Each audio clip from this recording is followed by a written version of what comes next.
where are you headed now? Head down to the Woodlands, Okay. Texas, so north of Houston. Okay. And then I head to San Diego. I'll record a drop on Saturday. We're doing some work. We're doing some work Friday, Saturday, and I'll be home Saturday night, and then leave Sunday night, and then gone until next Friday. Crazy, man. You travel Then more we than have I the do. muster, and then I think we're with you guys the following week, right? Yeah, back down in Houston. Yep. Yeah. You're in Dallas area? Yep. Dallas Fort Worth, north Yeah, of Dallas Fort Fort Worth. Worth. I got you. Yeah. I lived in Fort Worth for a little bit. I like that side better than the east side. Oh, yeah. Yeah. Yes. It's a little bit slower of a lifestyle. Yeah. I like Fort Worth a lot better than Dallas. Yeah. Yeah. What's before talking business, etc., what's the deal with the beef? Oh yeah. So my best friend started a beef company back in 2017, and it was like if you wanted like a full cow, half cow, quarter cow type of a deal, and Yeah. he did that because he was wanting like good quality beef for his family. That's what he was raised on, and his uncle has been ranching and cowboying all the major places in Texas for like 30 plus years. So he has all the relationships and the knowledge, and so he reached out to him, and that's where they started. And at the end of this last year, I was like, hey man, if there's something I can do to help grow the business, and my wife and I can help do anything, just like let us know. We'd love to partner with you if it Yeah. makes sense. Like I was like, I'm not trying to get in on your deal, but if you want or need help, like let me know. Sure. And so the same day that I reached out to him, his cousin, who is one of his best friends, and his wife said the same thing to him and his wife. And they're like, okay. And we all get along really well, the six of us. Well, Yeah. Tyler and I hadn't talked about this at all. And so Steve was like, okay. Him and his wife go to church that night, and they're like talking about it and praying about it. Well, leading up to this, his wife had every time she was like praying for their family and praying, she kept getting visions of black cows, like cattle. Huh. And she would tell him, and Steven's like, that's awesome. I don't see how that's possible right now. You know what I mean? Like they just weren't in a place to do this by themselves. Yeah. And so anyways, I reach out to him. Tyler reaches out to him. They go to church that night, and there's this new praise and worship song based off of Psalms 50:10, and it Yeah. says, I own cattle on 1,000 hills. And he's Wow. like, looks at his wife, and they're like, all right, maybe we should have a conversation about this. And then that started the conversation, and so we invested into it, and then also partnered on like the business side of like, okay, hey, we're not just giving you like, I mean, I would have just given them money as an investment, but I was like, hey, I want to invest and partner on building the business. So Yeah. 2 Sundays ago was our launch, and it's cool, man. We have local pickups available, and also delivery. So if you order, deliveries go out every Monday, and then we're going to increase that to Tuesdays and Wednesdays when needed. But right Mm. now, it's just not enough volume and demand, and nobody's really like ordering on a Wednesday, going, "Hey, I want it like this week." So Yeah. everyone understand. For in the beef business, it's you're not ordering beef going, "I need it in 2 days." It's usually like, "Well, I Yeah. want it next week," and so it's premium beef. It's all Texas raised, grass fed, grain finished, no antibiotics, no hormones, no steroids. Man, the quality of steak is incredible. I mean, it's unreal. Yeah. And like we had because we had a local FTX, and we were able to hire Steven and his brother to come grill up burgers and sirloins for everybody Wow. for the meal, which was really Yeah. cool. Yeah. And dude, Leif Babin was like, "Are those ribeyes?" And we're like, "No, they're sirloins." He's like, "There's no way those are sirloins." And so we sliced it. He had a few pieces. Dude, it's insanely tender, man. Like the sirloins are like ribeyes. They're so good, man. So, Wow. yeah, so we're excited. Small little company, just doing 4 steers at a time. We're getting our next um, refill from the processor tomorrow, and so our website will be fully stocked back up on Friday again. And so we do shipping and then local pickups. So, Will you ship anywhere in the United States? yep. Oh, right on. All Anywhere in the right. I'll lower 48. Yeah, our first, this is a cool thing. Last Monday was our first day of shipping, Wow. and we had orders in Maine, Washington, San Diego, and Florida. So the four most like extremes, and then Yeah. kind of everything in between, which was cool. That's pretty sweet. That's Yeah, exciting. yeah, it's Yeah. good. All right. I'll check it out. Yeah. I got to get some of that. Well, yeah, just let me know. I would say probably wait until Friday or Saturday, Okay. just because we'll be fully stocked on everything again. Okay. Awesome. Yeah. Yeah, I saw you were talking about that online, so I always wanted to ask about it because I think that stuff's fascinating, especially nowadays. I've started to pay a lot more attention to where food comes from. Oh, You just you go to the grocery store, your whole life food is just available at the grocery store, as many calories as you could ever imagine. yeah. And you don't think twice about how it gets there. And Nope. now, especially post COVID, I just you're questioning a lot more, or at least I am a lot more than I used to. Oh, I am 100% brother. Yeah. Yeah, so it's like, all that beef looks good, but where's it coming from and what are they feeding it? And you have no idea. So the more I've learned about beef because of this with Steven, even before the partnership, but just talking with him, I was like, and I had opportunities that I've worked with some beef companies as clients. So we've always had access to premium beef Yeah. with a discount, which was nice. And Yeah. ours is really good. I will say I'll put it up, and it's not because of mine. It's just the quality that Steven and his uncle have produced is incredible, man. Mm, And like we're working through like little growing pains on the business side, like the processor, like how they um, packaged them and labeled them. We were like, hey man, this needs to be a higher quality, like, mm, and because they're used to not like they're not having to do that, but so we're working with a yeah. smaller processor, which is great for us because of the flexibility. Like Yeah.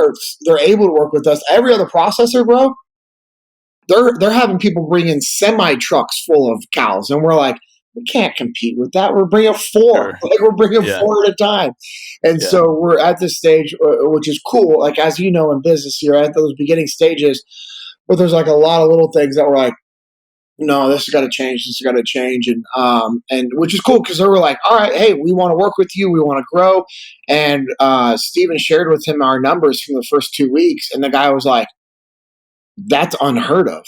And Steve was like, well, remember my buddy JP that came here? And he's like, yeah. He goes, man, do you remember what he said? Because I was like, they're like, yeah, this is what we can do. And I'm like, can you scale? And they kind of chuckled, like, come on, man. I'm like, no, can you guys scale as we grow? And they're like, who is this guy? Because they normally have guys that are coming in and are just like, oh yeah, we're happy to do a few steers at a time.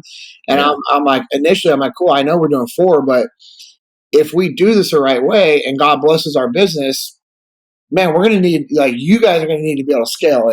And so now we're Sure. having these conversations already. Like 2 weeks into it, we're like, hey, here's our numbers. And they're like, okay, well, like Yeah. it's good, man. It's been That's awesome. yeah, but the ground beef is incredible. I don't know if you like ground beef. A I lot of eat a lot of ground beef. okay, Yeah. so make sure you grab some ground beef. It's so Okay. what this is disgusting. What I learned, Stephen told me, according to the experts, if you go get ground beef from a store like Kroger or Whole Foods or even Mm. Costco and Sam's Club, on average, you'll have beef from around about 1,000 different steers mixed all together, Wow. which is disgusting to me. So you Yeah. think about it, that's so much risk for cross contamination, and there's different fillers and stuff like that. Our ground beef comes from one steer. We don't even mix the four. Like the four, even though Interesting. we have four, everything, all of our ground beef, all comes from that one steer, and it's Yeah. literally just the chuck roast and the fat. So that's what you're getting in our hamburger. It's so good. That's good I mean, I eat, like, a lot of days, like, a pound of ground beef, so I've been going through a lot of it. Yeah, a lot of people say that, man. I'm telling you right now, you will be I don't know if I can do this, but I'll try. What I'll do is if you want right now, if you can text me your mailing address Yeah. while we do the interview, I'll forward it to Steven and I'll see if he can at least just mail you some ground beef today. They should get there Friday. And then you could try it out and then make your order this weekend. And add some more if you like it, Sweet. Yeah, no, I'll be giving you plenty of money, it sounds like. So, well, I just want people to be happy, and yeah, that's all we care about, and good quality, like good quality beef. Um, yeah, it's good, man. So, that's anyways, I know awesome. we're not on here to talk about little cattle co, but Yeah, but I could talk to you for an hour about beef. Did you I'm trying to remember, did you grow up in a blue collar family? yeah, my dad did construction. That's right. His dad did construction.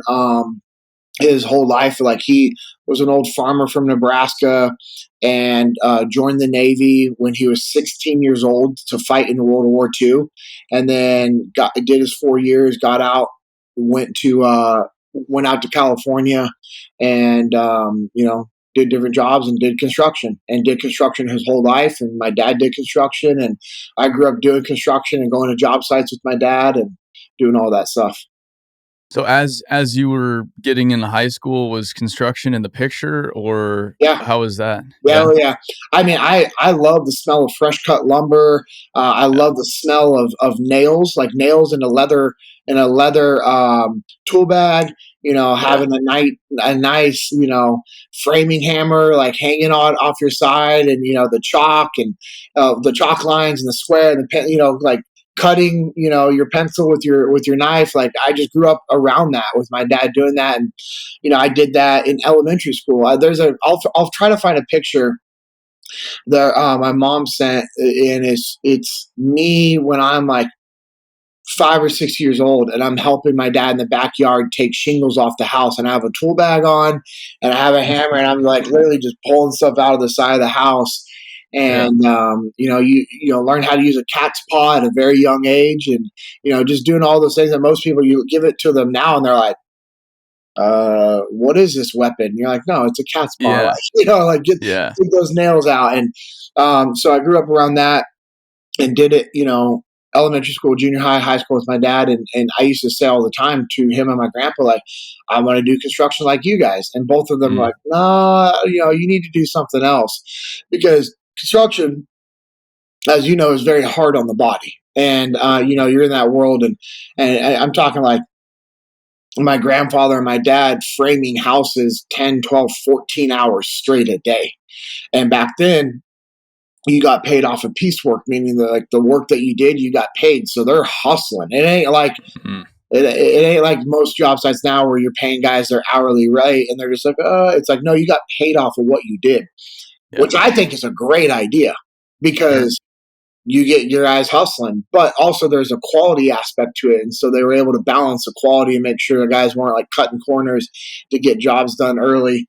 I'm sure that happened. We know that happens now, Yeah. Yeah. it's just unfortunately humans and human error. But yeah, I wanted to do that. And to be honest, if as I was getting ready to graduate high school, I wasn't sure what I was going to do. And I figured I'd probably just work construction with my dad.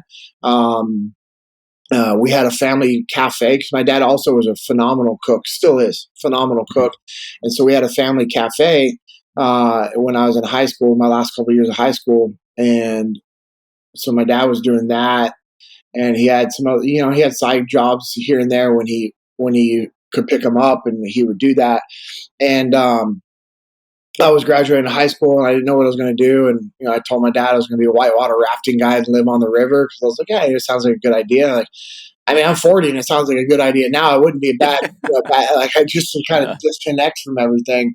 Um, and my dad, being a good dad, pushed me and he's like, well, what about the military? You used to play Navy SEALs. Like, why not becoming a Navy SEAL? Mm, And honestly, I hadn't thought of that for years. And I was like, okay. I just honestly thought, man, I was going to, help work the cafe and do construction with my dad and, grow sure. my own construction company one day like he did. And, It's but well, what's funny about that is, hey, don't be in construction because it's hard on your body, but the military is not exactly easy on your body yeah, the military wasn't exactly easy, for sure. I think he just saw more stability in the military, Yeah, sure. sure. Yeah. And, Yeah. which, yeah, it's comical.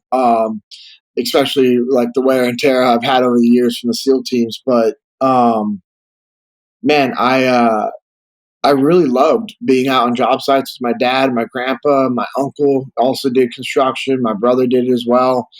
My brother's in and out of it these days as well, still kind of, and, man, I just, I love working with my hands. I like that aspect of, and the world that you have of just like, man, the heavy machinery work and everything else like that. I always love just like the sound, right? The sound of heavy Yeah. equipment and the Yeah. sound of, a tractor working and a backhoe working and a bobcat, and like the smell of the diesel fuel, and Mhm. the smell of dirt, like dirt being dug up, and you smell the nutrients and the minerals, or not nutrients, but the minerals, right? Yeah. Of Yeah. of the earth.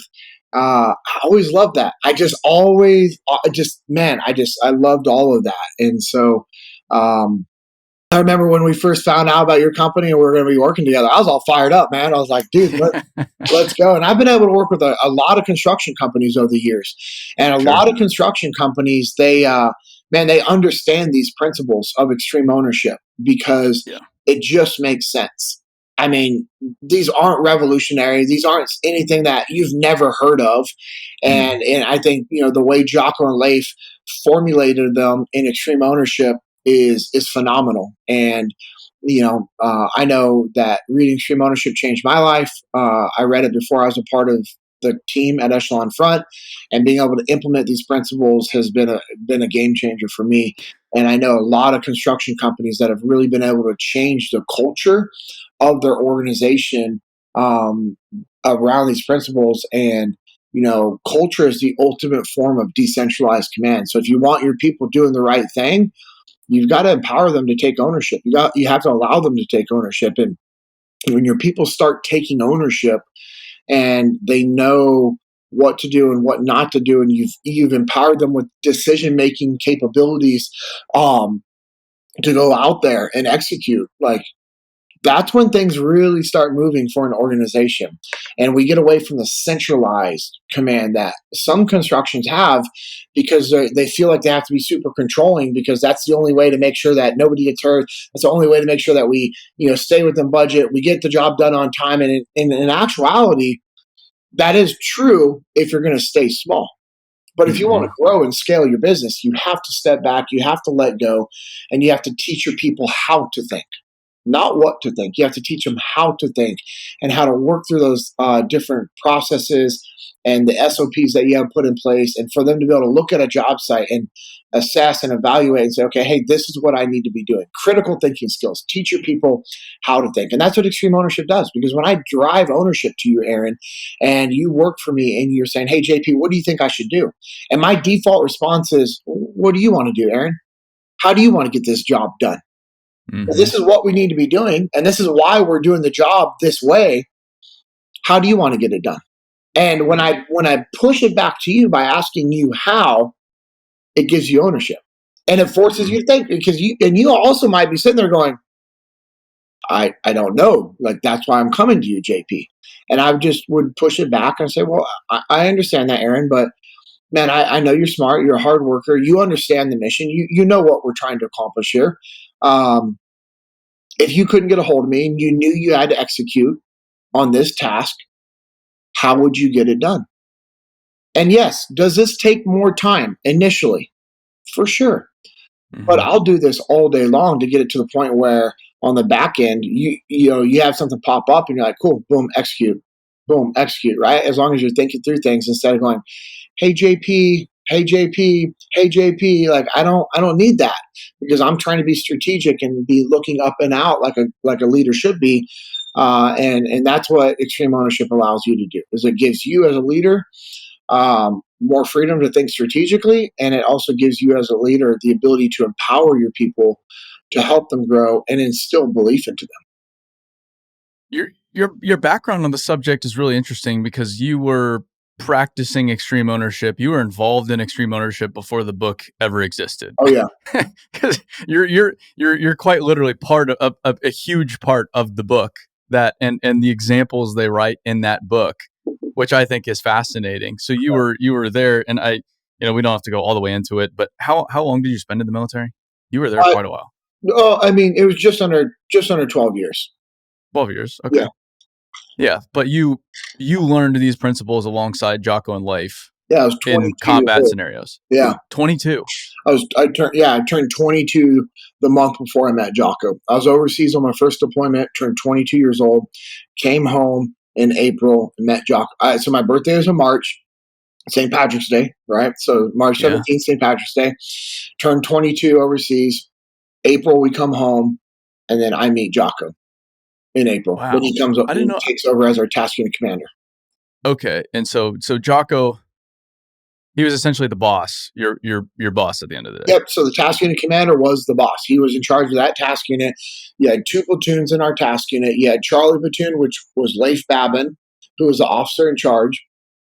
And then you had Delta platoon with Seth Stone, who was the officer in charge of Delta platoon. I was in Delta Hmm. platoon with Seth, and you had Chris Kyle, who was a point man and lead sniper in Charlie platoon, and I was a point man and lead sniper in Delta platoon. So Chris and I were each other's counterparts. I had no idea you were that young while you were out there. Yeah, when we deployed to Ramadi, I turned 23 the month before we went there, and I was put in a That's position of leadership for that deployment when I had just turned 23. what is that like to be in that level at that level of leadership, literally life and death scenarios as a 23-year-old kid? Man, it's pretty intense. A little Sure. overwhelming at first, which I know is natural. Like anytime anybody gets put in a position of leadership, there's always that sense of responsibility and burden associated with that, and people can feel overwhelmed and just it's a lot to handle. And I initially had that a little bit of that, but I had good leaders like Seth, who I knew trusted me, who I knew was going to help guide me along. My buddy Benny, who was acting as our platoon chief, um, I knew he wasn't going to lead me astray, and so the three of us were just like working together on everything for our small group that was out on the eastern side of Ramadi, working with these soldiers and Marines. The rest of our platoon was out on the western side, working with Charlie platoon. They stayed out of that big base. So when we got to Ramadi, it was Seth, Benny, myself, three other guys, and an interpreter that went out to the eastern side of Ramadi to fight Wow. out of and live out of this operating base. And being in that position, that leadership position out there was definitely like, oh crap, Yeah. initially, like because like, hey, you're gonna be the LPO, but I again to reiterate what I said, I trusted Seth and I trusted Jocko and I trusted Benny. Like I trusted my leadership, and I knew that they weren't going to put me in a position to fail. I knew Hmm. that they were going to help support me, and also they want us all to win. And they also believe that I had these abilities and skill sets as an individual to actually be able to do what I need to do in that environment. And the other guys I was working with, my peers, who we were all like on our second platoon, and some of these guys were older than me. Actually, all of them were older than me, and they all outranked me. They were awesome. Like none of them cared. Like there was no egos involved. They weren't like, "Well, why are you the LPO and I'm not?" Like none of it. It was just like, "Hey guys, this is what we're doing out here. Like this is what we got to do, and this is what we're working through." And it was a very dynamic environment, and you know, so I just started my own podcast. It comes out this Friday, and my second episode I interviewed Cody Gandy, which from the FTXs, and Yeah. Yeah. and and so we did an interview and we spread out over two episodes. So episode 2 and 3 it's going to be Cody, and one of the things that we were talking about is training and how him. A lot of people say you don't rise to the occasion, you fall to your level of training. I don't. That's actually not true, and Hmm. because you're assuming that you are outperforming and doing things above your level of training. No, you rise to the level of your training. So Hmm. whatever occasion, whatever is happening in life, we hope that our training allows us to rise to that occasion, so that we can perform, we can execute, and we can work through these hard times. Now, there's some rarities like my buddy Dakota Meyer, who's a living Medal of Honor recipient, who was able to do unthinkable things in a dynamic environment that you just don't train for. But most of us, we're living our life here, because we get complacent. We're not holding high standards. And then when something happens, we rise to whatever's happening, and we can only rise to whatever our training has provided us. Mm. I mean, I know you've seen this out in job sites, and you've seen this in business. Like, hey, things happen, and what do we do? Well, we got to execute. We got to think. We got to problem solve. And if you haven't trained your people how to think, if you haven't trained them how to problem solve and work through things, well, what are they going to do? They're going to stay at the level that they're at. And so that's why training is paramount. And so I recognized that I had been prepared for this situation through training. Mhm.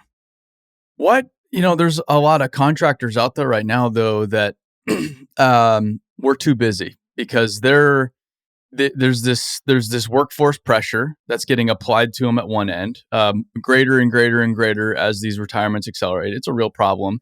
And then backlog's only stacking up on the other side. And so they have to continue to deliver for the work, but they have less people to do so. And now they're saying, well, we we don't have the time. We can't afford to train right now. And they've never trained before. So they don't even know where to start. So if Yeah. with a company like that, where do you even begin? Well, you got to start with something small, and also you have to understand that the the thought process and the statement of "I don't have time," Sure. that's a lie. Just say it's not a priority. That's the truth. I don't. It's not a priority for me to train. Okay, cool. Well, your competitor that's out there training, they'll pass you up, Hmm. and they'll take your work from you, and they'll take your people from you. So if you're okay with staying stagnant and not being able to grow, which allows you to actually deliver more impact and make more money and help people make more money and provide stability, if you're okay with that, then just say it. Just say it's not a priority. But we've got to stop the lie of I don't have time. We all have as much time as we want to do the things that we need to do. The things that we make a priority, we will get done. And it's the same thing for working out. Like I can say, hey, I don't have time to work out. You know, like yesterday, I could have said that. Like, hey, I don't have time to work out because I have this full day workshop, and as soon as I get done, it's an hour and a half drive in traffic to Boston, and then I got to catch a flight. I don't land until 9:45 at night, and by the time I get home, it's gonna be 10:30, and I've got to spend time with my wife and kids before they go to bed because I've been gone for a couple of days, and I'm not gonna be able to work out. You could see I could easily Yeah. justify, hey, I don't have time to work out yesterday, but you know what I did? I woke up early and I got to work out in my hotel room. And it wasn't an ideal workout because it was in the hotel room, but you can get a lot of work done with just push ups, squats, burpees, jumping jacks, shadow boxing, arms, like you could do enough body weight. And man, I did, man. My average heart rate was 147 beats per minute, like during this whole workout. And so I got the work done. Now, again, it wasn't some crazy like weight workout or CrossFit style workout, but I don't need to do those every day. As long as I'm getting work done, that's what I need for me. And Hmm. it was a priority, so I got it done. So these companies and people who say I don't have time and then fill in the blank, whatever it is, I don't have time, to do a date night. We got a lot of stuff going on at home, and no, you do. It's just not a priority. And it's for training, it's the same thing. You have to train people. But here's the deal: training, people think of this big, long, elaborate thing like, hey, I got to go, do a full day of training or a half day or a couple hours of training or, okay, Echelon Front does training. Okay, they do this 2 day event called the muster. Oh, I don't have 2 days. Or, hey, Buildwit's doing this big event. Like, I don't know if I can go to that. Yeah, well, one, yes, you can. Yes, you should. Right, especially if you're in this industry, they should be at your training, for sure. It's just about making that a priority. But okay, let's say you legitimately can't afford that, or you can't move things around on your schedule that allows you to go there. Okay, that's fair. You could say stuff like that. That's factual, and Sure. we know that you might have commitments that you can't change. That's all right. Um, but what we all can do is we can do some form of training every single day. And you have to get creative. My dad was really good at this on job sites. Like if I didn't know what to do, he would take a few minutes and show me. And then he'd have me do it in front of him and teach it back to him. And then I'd be like, all right. And then I was, able to do something. And that would take what, 5-10 minutes max? And here's the deal. Can you take 10 to 15 minutes a day to do some sort of training with your people? The answer is yes. The answer is always going to be yes, whether it's safety training or training on how to use a new piece of equipment or training on how to use a new piece of technology, so that, you can upload your receipts properly, so that your company can do their expense reports or, upload these documents to the portal that your client is now implementing that you upload documents to so that it gets approved for the jobs. And yeah, you can do it. You just have to make it a priority. So you're not allowed to say, I don't have time anymore. You lead something within Echelon Front called the FTX, the field training Yes, exercise. sir. And I have spectated one of these events and or these training Yep. sessions, and it's really in-depth training. So this is more hands-on, intense training. Yeah. It's fascinating because you run. You probably can explain it better than I can, but you run several missions throughout the day. Yep. So I think there were maybe 7 missions in the day that I saw.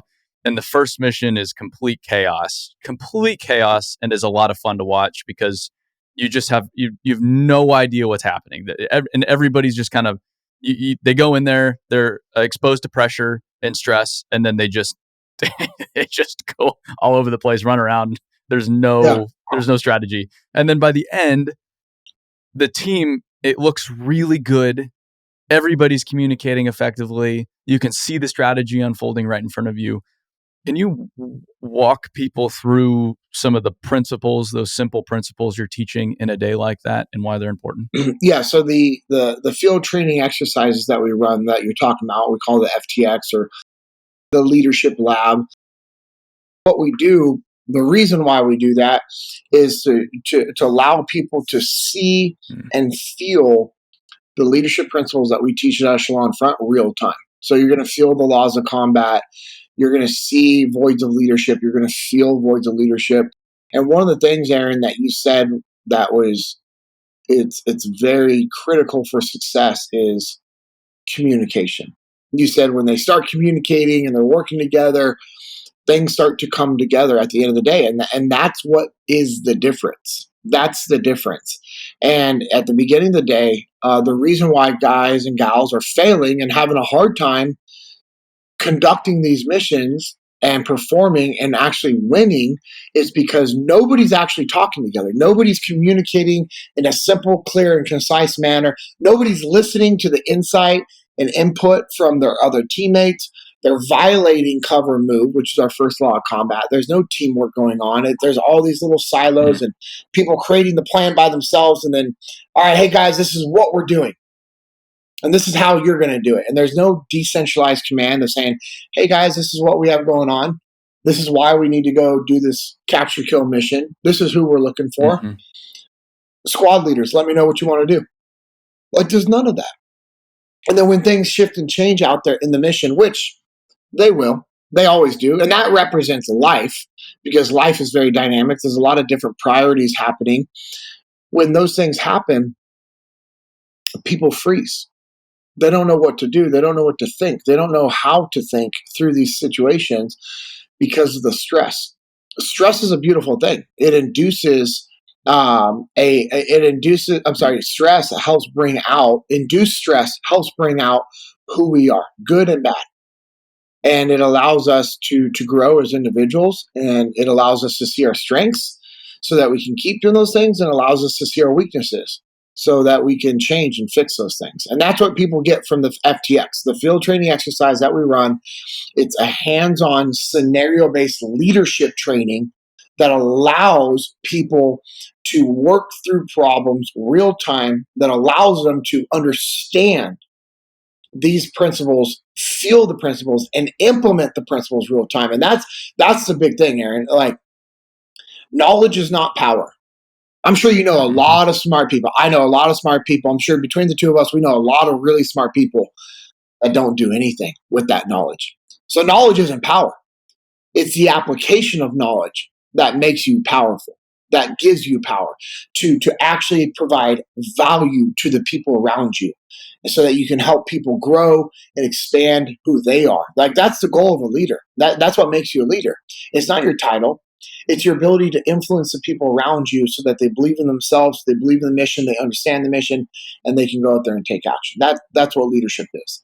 And the FTX program allows you to understand these leadership principles real time. We come back from the mission, we sit down, we debrief it right away, and we sit and we talk about, okay, hey, what was the biggest takeaway from that? And it's not tactics. We don't talk tactics. We don't care about your tactics, but it's like, hey, what did you learn from that, and how does it apply to your business? What you've run a lot of these at this point. I mean, how many would you say you've been involved in? I mean, hundreds. Yeah, Yeah, it's so easily. you've done this with all kinds of people in all different places, environments, and everyone's probably a little bit different. Yeah. What have you learned being a part of that process and seeing so many just average people, civilians, going through something like this? And what have your takeaways been? Detachment is a superpower. Uh, Because when people learn to detach, they can see the big picture. They can see what's happening around them. They can actually make a call because the natural tendency for almost everybody that we work with is they're hard workers and mhm. they like to work, just like in the construction industry. For the most part, it's full of men and women that like to work hard.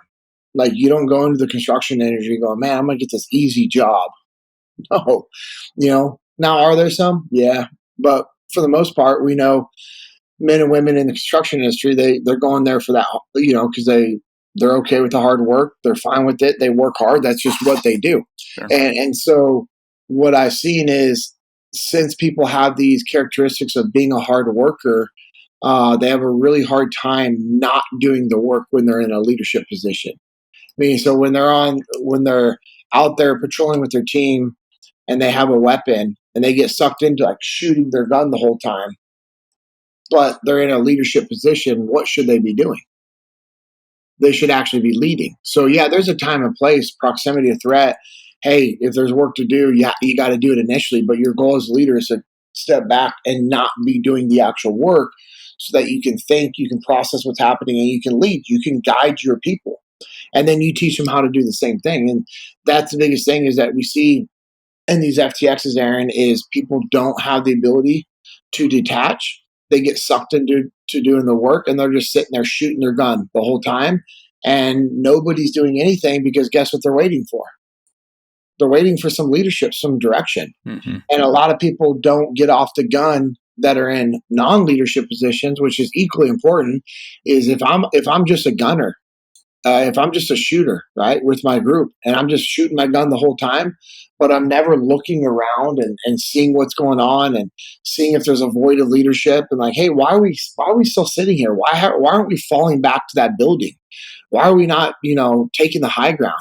And I'm not looking around. Well, I can't actually assess what's happening, and I can't say like, oh, my boss is over there shooting his gun. Hmm. I need to go take the work from him because when I take that work for him, it allows him or her to be more strategic. And then I can say, hey, boss, I got this. Hey, get us back to that building. Right? And then now I'm leading up the chain of command. And I'm saying, because I know that's where we need to be. And maybe my boss knows that as well, probably. But maybe they're just so overwhelmed they can't actually make a decision. So I say, hey, boss, get everybody back to that building. I'll keep laying down cover fire. Mm. And that's how you lead up the chain of command. But if I'm not detaching and looking around, could I ever actually make that call as a shooter? No. So detachment is a And superpower. it's such a simple principle, but I have been so guilty of this over the past 2 years, getting so sucked in on things that I should not have been involved in. And I see this a lot with construction too. The hard work, yeah, it's uncomfortable, but it's also comfortable for people. Yes. That's their comfort zone, ironically, is the hard work. Because And they they're good feel at it.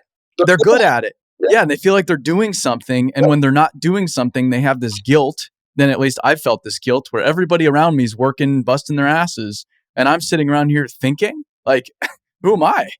Because there's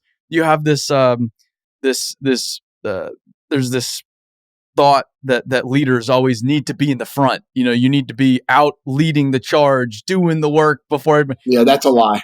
It's a lie. It's a lie. Like, you need to be willing to do the work, but you can't be doing it all the time, or else No, you can't. because You're not a leader. because you can't lead. And Yeah. that I know what you're talking about is like that meme or GIF or whatever it's called, the picture that's going around, or it says the boss, and it has this guy sitting up on a chair, and the people are like all like pulling a rope and leading forward, and the boss is like sitting up there, and it says Yeah. leader, and the leader's in the very front, like pulling everything with them. Well, dude, that idiot up front is heads down, pulling. Where is he leading them? He's not leading them. That you can't lead from that position. Because when you're in the front, you have a lot of stuff that you need to be focused on and looking at. And if you're all the way in the back, guess what you can't do? You can't see what's happening in the front. So as a leader, you actually need to float, and your position needs to be fluid, to where you're going back and forth and you're finding points of friction, helping them get to a solution, or at least on the path to solving a problem. And then boom, you go find the next one, the next one, the next one. And you're doing this constant, you got to be moving around as a leader. You cannot be static. I think extreme ownership, laws of combat, what you all teach at Echelon Front, I think it's so the construction industry resonates really deeply with it, because I think the military is similar in a lot of ways to construction. There's Yes. a clear mission. You have your teams that are defined with a defined chain of command. There's a lot of variables. In some situations, it is life and death. There are people's lives at stake in this world. What if I hear this all the time. I resonate with younger people more than the older people. Go figure, because I'm in my 20s. What if I'm a younger foreman? I'm in my late 20s. I've been around a little bit, so I know what's going on, but I don't know nearly everything. And I'm leading a crew that's more experienced, like you said. Some of these older guys, they've been around the block. They outrank me, quote unquote. I'm working for a company that is a little old school, and so they're not giving me a whole lot of resources from a training standpoint, from a culture standpoint, from the top. Cool. But I'm out on this job site, without supervision. I want to take ownership. I want to be leading my guys a little bit more effectively. What are some of the things I can be thinking about doing as that young leader on that job site to start making a difference, even if I'm not getting the support from above me? Yeah. So the very first thing that you need to do is start building relationships with your people. And being a leader is not, hey guys, listen up, I'm in charge, bring it in. Like, that's not what good leaders do. And so if you are that young leader that's working with older guys, so like, let's say your situation, you're in your late 20s. Me, I'm 40, right? I've been doing construction since I graduated from high school. I've been doing it for 22 years. And, you're now my boss. The best thing that you could do is start building a relationship with me, and, and asking me questions, and say, hey, JP, you've been doing this for 22 years. Uh, if you were to share one lesson with me, what would that be? So let's just say let's just flip the roles, and you've been doing it for 22 years, and I'm in my 20s, and I'm now your foreman because I'm in that position. And I go out to I meet you in the team, and like the first thing I'm going to say is like, hey guys, I'm really looking forward to working with you guys. I know you guys have a lot of experience, and I've heard a lot of really good things about you guys. Just know that I'm here to support you guys, and I appreciate you guys. And that's all I'm going to say. I'm not going to go into this big thing about how I'm the boss, and this is what I do, and this is what I expect, and this is how I lead, and this is what I expect of you guys. That will come. But for me, my first initial thing is like, hey, really looking forward to working with you guys. Sure. And that's it. That's it. And then I'm going to start having one-on-one conversations with everybody.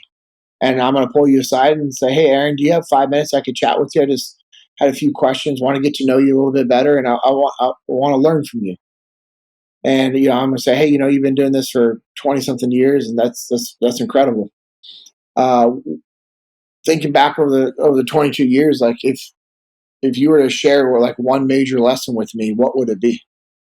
And then you know what? As you're sharing that with me, guess what I'm doing? I'm writing it down. Mm-hmm. I'm writing it down. I'm gonna say, all right, cool. Hey, like I'm gonna write it down in a notebook, and then I'm gonna say, hey, as your boss, what do you expect from me? Like, how can I best serve you? What do you need from me, and what do you expect from me? And I'm gonna write that down, Mm-hmm. and I'm gonna have those conversations with everybody. And whenever there's time to do something, I'm gonna give it to you guys. I'm not gonna take lead on anything. I'm gonna let you guys take lead on it because it's what you guys are good at. It's what you guys know to do. And we have this new thing come out. I'll be like, all right, hey guys, bring it in. As you guys know, we're headed to this new job site. This is what we're going to be doing. This is why this company is bringing us out here. This is what they're wanting to achieve. This is why they're wanting things done this certain way. I know it's a little peculiar, not like how we normally do it. Obviously, it's well within our capabilities as a crew. How do you guys think we should best attack this? What's your guys' thoughts? And then I'm going to sit and I'm going to listen. And then maybe I have guys that are super reserved, that they don't want to share that because they're going to be like, well, you're the boss. You just tell us what to do. And if they did say that, I'd be like, well, okay, yeah, technically I am your boss, but I also know, Frank, that you have way more experience than I do in this. And I actually want to learn from you in regards to how you would do this so that I can better lead other crews and groups. And to be honest, like I know that you're going to have a better idea than me. So what do you want us to do? How would you take lead on this? And I'm just going to start talking with the guys. And again, you have to understand you might have some hard asses because construction's full of a bunch of hard asses that are just like, hey, no, you're the boss. You tell me what to do because they're so used to that's how their whole adult life has been. Yeah. It's they only do exactly what's told of them, and so I've got to break that down. But my focus is building relationships because if I have really good relationships with my people and they know that I trust them and they know that I'm there to support them, then I have the ability to influence them. Yeah. I the other night I was reading, I'm pretty sure it was Socrates. There's a bunch of those really smart guys that I just mesh all together into one giant brilliant enterprise. What were you reading? It was called it's just War by Robert Greene. Oh, cool. It's a fantastic book because it's all these principles of warfare illustrated by historical examples. And it was about Socrates and how he would disarm people. And so the approach was he would basically point out how little he knew and would disarm people. And then he would praise the people he was speaking to for how much they knew and their expertise. And it would completely take people's barrier, all the way down. And then he would start to introduce ideas and start to be able to work with them after he had disarmed them and brought that barrier down. Yep. And you basically said that's basically the approach is hey, I don't know I don't know how to do this as well as you do. You're the expert here. I'm here to help. And that disarms people. So now you're not locking horns with people right away, because if you lock horns, there's no influence happening. There's nothing there's nothing productive that's going to happen past that point. Mm-hmm. And so I think it's just interesting that that's basically a time-tested principle that is still working just fine today. Dude, it works, man. And it's just, you disarm people by taking ownership as well. That's the other thing to think about. Yeah. Yeah, it's interesting what you said too about how a lot of people don't know how to think because they've never had to think. And something I've had to recognize building a business is you get everybody has a totally different background and totally different set of experiences. Yeah. And they could be coming from 20 years of abuse in a lot of ways, of just being told what to do. Yes, man. And you don't know how they get.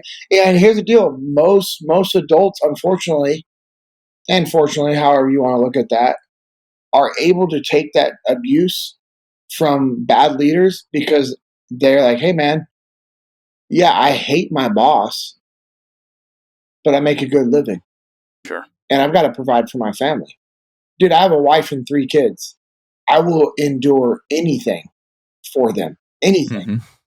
Now, fortunately, I have the best bosses in the world and I get to do the best thing. But I think you know this, 6.5 years ago, 7 years ago is when I started doing this, and I came on board almost seven. But even my first 6 months of working at Echelon Front, I still had to do this to make ends meet, to bridge the gap because I didn't. Nobody's calling Echelon Front to book JP Dinnell back then. Yeah. Yeah.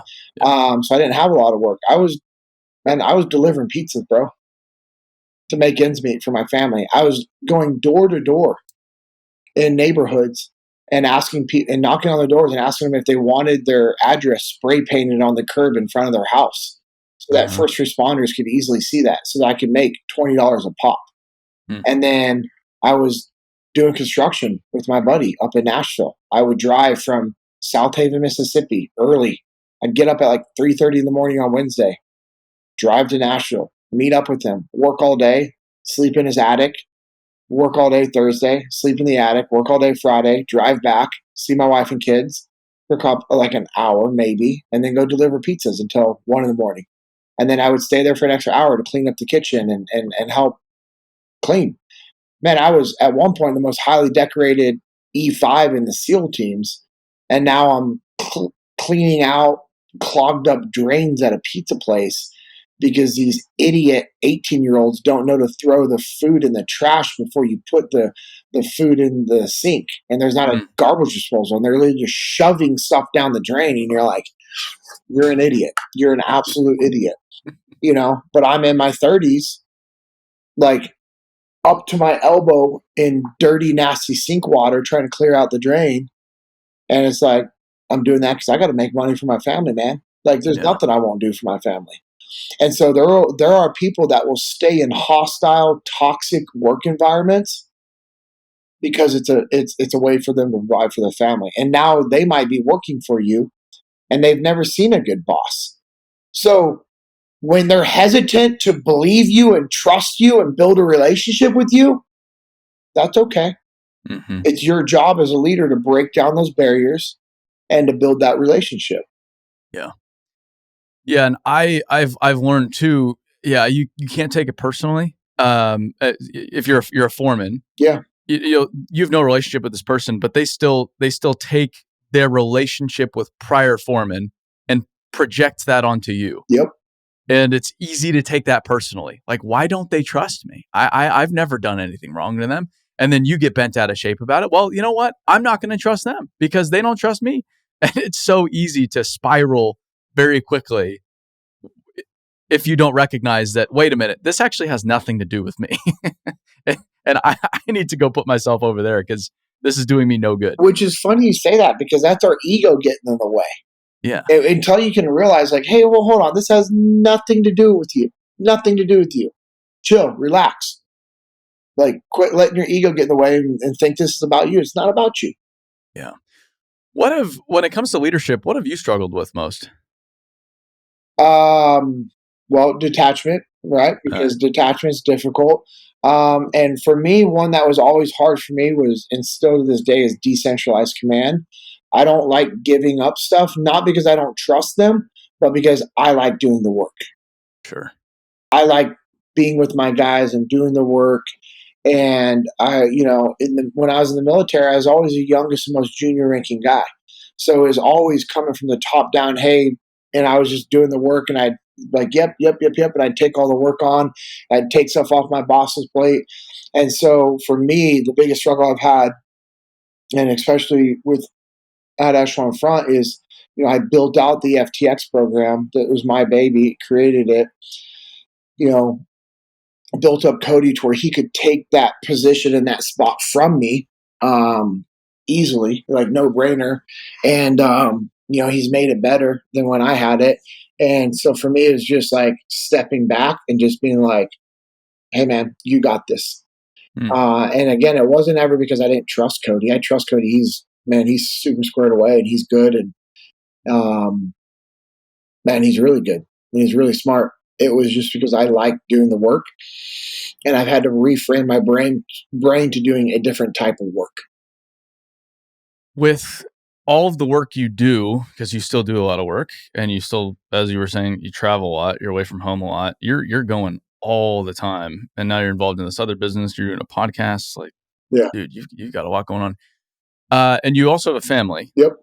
And construction, it's another theme within construction is long hours, night work, weekends, holiday work. You're going, oftentimes you're operating 24 hours a day, 7 days a week on a lot of these operations. Yeah. How have you, what have you had to do to balance and sort out the different parts of your life to make sure your family's good to go while you're so busy? Well, my wife and I have a really good relationship, and we communicate about everything. And we have open means of communication. And if there's ever a time where um, she's not being fulfilled, like her cup's not being fulfilled, and like I'm not pouring into her cup, right? And then she'll tell me, she'll be like, "Hey, I need you to put us on the calendar," and I'm like, mm, "Okay, check." Like that's usually an indicator that we're a little off balance. Is when she said, "Hey, I need you to put us on the calendar," and it's like, "All right, cool," and then just making things a priority and being more intentional with my time and realizing I don't need to do all these things that I think I need to be doing. And there's a time that I can just be like, like, so me and my buddy started a ministry called Jesus and Jiu-Jitsu. And then we have a podcast called the Jesus and Jiu-Jitsu podcast to help talk about the ministry and spread the word. And then I have my own podcast that's coming out this Friday. And, the beef company that I invested into. And I have an apparel company, a t-shirt printing apparel company that's going to be up and running in the next 45 days with one of my other best friends. And so a lot going on for sure. And, kids doing jujitsu. I do jujitsu. My son wrestles. My wife, we moved into this house. We got a lot of stuff going on. And it's learning to prioritize the time slots and make sure that you're making use of your time. But then also is like, there's sometimes I'm looking at my calendar and I have to tell my buddies like, "Hey man, you guys are gonna have to record without me. Do a few episodes without me. Mhm. I can't do it." And the guy that I'm recording this podcast with, who hosts it with me, who does all the editing, the uploading, and all the stuff, I told him from the front end, and we had very clear communication and alignment on my availability. And I said, "Hey man, there might be times where we're gonna have to record for 5 hours in one day to get multiple episodes done because I just won't, the following weeks is going to be pretty crazy for me." Or, "Hey, I might have to meet you up at the studio at 12 in the morning so that we can record, while all of our families are asleep." And he was like, "Cool, whatever, I'm down." And I'm like, "Okay, cool." So we have that alignment, right? And so my wife and I have that alignment. I have that alignment with my other buddies that I do business stuff with. Are like, "Hey, I'm super busy. Echelon Front is my number one priority when it comes to business. It always will be. Here's what I can give you." And if we don't have alignment on that, then I don't do it. Like I don't partner with them. I won't do whatever. And I also respect my time. And if people don't respect my time, then I don't work with them anymore. And I've also had to learn to say no. I've had people that have wanted to do things with me, and it's like, "All right, cool. Hey, here's what I can do. Here's what you need to do." And then when they don't do anything on their end, I'm like, done, right? Like, and it's not a bad thing. Like, not a bad Mhm. thing. Some of those guys is like I'm still buddies with guys like that, and it's just like Sure. realizing that they don't take it serious. So then why would I keep investing time into something that they don't take serious? And again, not a bad thing. They're not bad people. It's Mhm. just it's a difference of priorities, and they don't have the same priorities and the same urgency that I have. Then it's just not going to be a good fit. Like, let's just hang out. Let's do jujitsu. Let's talk. Like, that's fine. We can do that.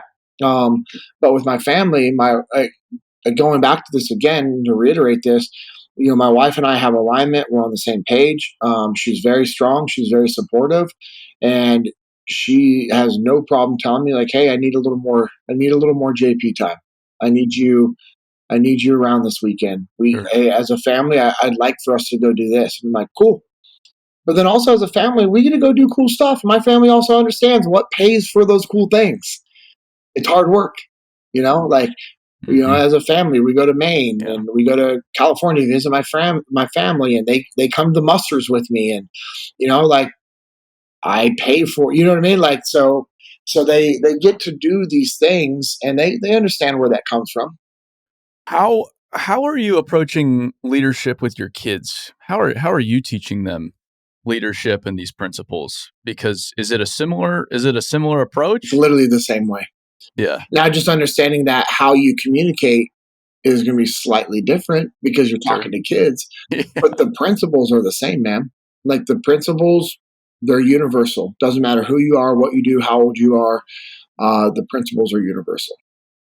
And that's what's interesting about leadership. I think a lot of people apply it to strictly business and work, Yeah, and yet the principles bleed over into every aspect of life, no matter where you're at in life. It's completely universal. dude, we have a 17-year-old son, and he uses these principles on the wrestling team. He uses these principles in school and at home. And here's the deal. I mean, he's also a 17-year-old boy, so he's a knucklehead, and he'll do stuff where I'm like, all right, man, he's just a kid. And that's a problem I will say that I had for a while is because Aiden is a big, like he's tall and he's a bigger kid, is I treated him like he's a lot older than he was. And then Yeah. as he got older, I treated him like an adult, and it was like, okay, hold on. There's a balance there. Yes, you want to treat your kids like adults and show them respect and teach them these things. However, they're also kids. Mm. You don't want to take away that innocence and that childhood from them because that's fleeting. That time is fleeting. And so it's just understanding that you have to change your communication when you're talking to your kids, but these principles are the same. Like our I kids would be gotcha. like, "Well, I didn't do that," and we're like, "Well, hold on. Like, are we blaming other people, or do we take ownership?" And they'll be like, and it's hard for them to reframe their thought process because it's natural. As you know, we've talked about these principles. It's natural for you to make excuses and point the finger and blame other people. That's just a natural thing that we do as humans.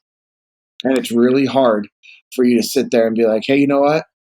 I know my crew that did the actual work did the wrong thing, but that's my fault as their boss because I didn't have clear communication. I didn't sit down and take the time for them to brief back the plan to me so that I could see that they actually were planning on doing the wrong thing. In their plans, it was written up wrong, and I didn't even review those plans. I didn't Hmm. have them brief to me how they were going to conduct this job site. And that's on me 100% because I haven't trained them. I haven't communicated with them enough. And I haven't built a good enough relationship and a culture to where they feel like we can have back and forth conversations. That's 100% my fault. Yeah. To do that, what I just role played, most humans cannot do that. And they won't because their ego gets in the way and they don't want to admit that it could actually be them because it is their fault. If your team is doing something wrong and you're in a leadership position, it is your fault. Your kids are doing something wrong, it is your fault. It is 100%. It's such a simple principle, It but is. I know you guys say that's simple but hard. It's simple but hard. It is so much more difficult in practice to check your ego and to truly admit that, yep, this was my fault. But once you do, it's also freeing in a sense because I feel like what you guys talk about this too. It's overwhelming at first because oh man, my life's not where I want it to be. I'm not where I want to be in my career. My family's not where I want to be. Whatever it is, Yeah. I'm not in shape. Yep. And when you start to look at man, that's on me. It's defeating at first, and it's really overwhelming at first. Yep. But then you come around to you're like, wait a minute. So if I got myself here, that means I can get myself out of this Yep. which is fantastic. And Yes. and I just need to put in the work to make that happen. And then you put in the work, you build that confidence, and then you apply those principles elsewhere, and you can create something pretty substantial in not that much time. Yes. Absolutely. When I read Extreme Ownership, it was liberating because I realized what you just said. I was like, wait, hold on. I caused all these problems. I can actually fix all the problems just by taking ownership again. And what's unique is when I read Extreme Ownership, I wasn't a part of the team yet. And it brought me back to all the things that I did when I was in the SEAL teams, and the things that I knew to be right and true, the things that I knew that would help me win. And you just go back to doing those things, and things in your life start to work out well again. It's Mm-hmm. pretty simple. Yeah. Well, I think this will be hugely valuable because I think these principles, again, they're so simple, they resonate with construction, but a lot of people need to hear this kind of stuff. I need to hear it. Yeah. I couldn't listen to this too much. I every day I'm trying to get better at what I'm doing because I'm just a kid in my 20s. I don't know how to lead. I don't know what I'm doing. I'm way in over my head. Yeah. And I find it super helpful. So hopefully others do too. Well, what's great is that okay, while what you said might be true, okay, you at least have the humility to admit that and say, hey, you know what? I need resources. I need training. I need help. And that's the difference. That's what will be the difference between you and these other companies. That's why you will be successful, and that's why you'll be able to, you'll develop yourself as a leader. You'll develop the leaders around you. And for people that are listening, you can make excuses or you can make things happen. You can't do both. Sure. And ownership wins every single time. Leadership is the solution to any problem that you have going on in your life. And leadership is not a title. This is not a title thing. This is you leading the people around you, you communicating to the people around you, you listening to the people around you. That's what leadership is the ability to communicate to the people around you, to build trust, to build influence, to listen to them, and then to inspire them and to instill belief into them so that they believe in themselves, they believe in the mission, and then they can actually go out there and take action so that they can go get to work. And that's what we need to be focused on. Yeah. There's some podcasts within Jocko's podcasts where you probably go into your story, I Yeah. take it. Yeah. If people want to hear more about you. So if they want to go to Jocko's podcast, episode 46, 246, 309, 376, 390, I've been on all those, but 46 and 246 really share my story. And then 309, we dive into some other stuff as well. And then 376 and 390, it's different. We talk about a few different things, but it's mostly us. It's a different type of podcast, which is cool. And then, if people want to, check out my podcast, JP Dinnell podcast. It's on iTunes, Spotify, and YouTube. Hoping people watch on YouTube because that helps with the rankings and that actually helps us out. Yeah. But also, it doesn't matter as long as people are listening. Like, I'll have my brief story on there for that first episode, and then that story, my life, will slowly be coming out over all the episodes through just different stories and talking points and leadership points. Like, the whole point of my podcast is to share a different perspective of what we do at Echelon Front, how we do things, and what I get to learn at Echelon Front, what I've learned over the years working for Jocko and Leif and in the SEAL teams, growing up in construction, and then being able to bring on different people like you, right? I'd love for you, if you're in the Dallas-Fort Worth area, to come up and be a guest, and just share like what you've learned in life and business. And my whole intent is to help people. Like your podcast, the intent is to help people, to bring awareness, to drive awareness, to educate people. And it's like, that's what you guys do at BuildWit, and that's what you guys do with your big events. And I'm looking forward to being at that event coming up, man. I can't wait. I'm so, everybody's asked, they're like, how'd you guys get Echelon from? Like, I honestly don't know, but it's really cool and I'm really excited. Let's go. All right. Well, thanks for your time, JP. I appreciate it. I appreciate it, man. Thank you.